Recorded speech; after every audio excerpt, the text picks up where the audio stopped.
Notre inspiration, on pourrait le rapprocher de ce qui se passe dans l'alimentaire, dans la bouffe, avec le slow food par exemple, le mouvement italien de Carlo Petrini qui est autour du bien vivre, de la production à la consommation dans la cuisine ou dans les restaurants.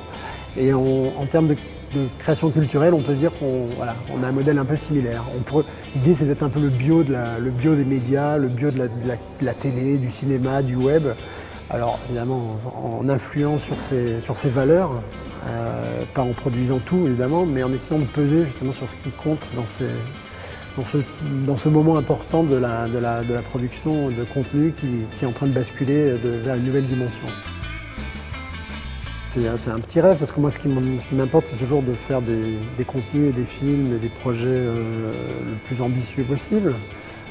J'ai déjà, voilà, on a des cartes de visite qui sont déjà assez chargées avec des jolis parcours et des jolis succès. Ce qui nous importe c'est de faire une aventure collective, de partager justement ces points de vue ensemble, de les développer, de les défendre.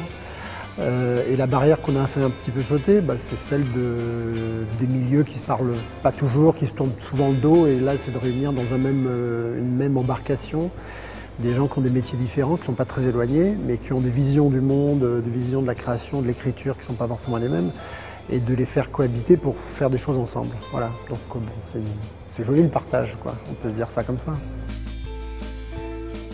Et que ça devienne en soi un modèle. Hein. On essaie de résister un peu aux formes, aux formats.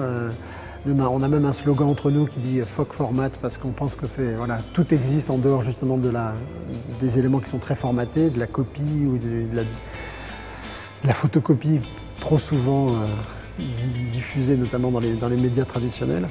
Et en l'occurrence, là, ce qu'on aimerait, c'est vraiment grandir et partager ce modèle de réflexion et de travail avec tous ceux qui en cherchent un pour justement échapper au format. Alors, on est vraiment dans une logique hybride entre un ancien monde et un nouveau. Et dans cette période de transition comme ça, qui demande évidemment un peu de vision, de l'innovation, un peu de folie, il ne faut pas oublier ce qu'il y a derrière nous. Et dans l'idée aussi du principe de Red Corner, c'est vraiment ces questions de valeurs qui nous importent aussi. Voilà. On vient tous de quelque part. Donc il y a l'idée d'aller le plus loin possible avec ce bagage d'expérience et de valeurs qu'on essaye de faire grandir aussi, tout simplement.